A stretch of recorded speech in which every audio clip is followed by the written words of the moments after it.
Hello and welcome. My name's Alia Khan and you're watching The Modest Chapter. It's been proven that fragrances influence our psyche and our emotions. The fragrance we choose can speak volumes about who we are. So feel your personality for the moment.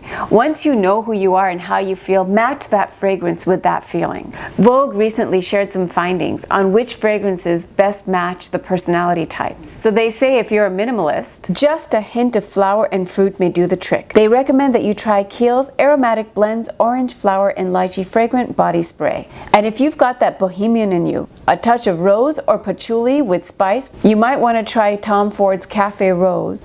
And if you happen to be the adventurous type, perhaps a zesty, sparkly feel or a somewhat green feel, something like a Jo Malone Blackberry and Bay cologne. And if you happen to be the artsy type, a vibrant smell with a specific medley blend that can be found in Prada's Giant Candy. And of course, if you've got that romantic nature, then perhaps you might want to try a nice blend of rose and lily of the valley.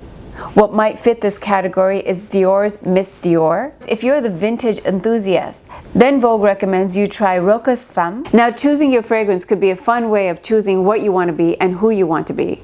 But that's not where your choices stop. Life throws us all sorts of experiences. We all have our ups and downs. And yes, life can beat us down and we get back up again. It's true for everybody. No one is exempt from this rule. So what choice do you have when things are down and you just don't know how to get back up again? You change things. You make changes that make an impact on you. And yes, you will get back up again. Experts say that all the things that we go through in our life are a product of our habits and our programming. These are patterns that are repeated over and over again until we consciously change them.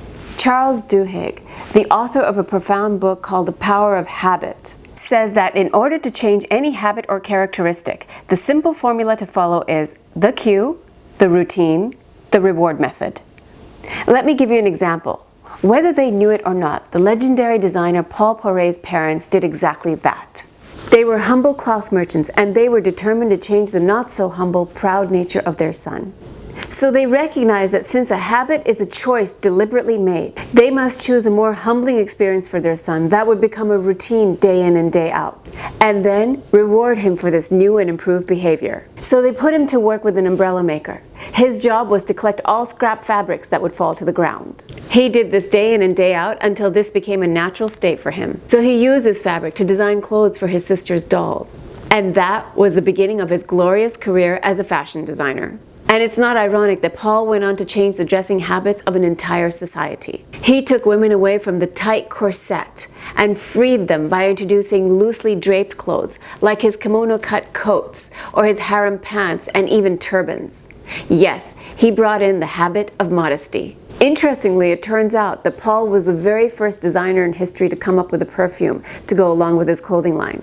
Now, this is a practice that's done every day by designers today. But he was the legend behind this trend. With modest, comfortable clothing and a fragrance to his name, he trained new habits into society that are a way of life today. Now that's legendary. Now, Charles Duhigg says that changing a habit is absolutely possible and anything can be changed. So remove the barriers from your mind and get started. What habit are you going to begin with? Because your legend is waiting to unfold.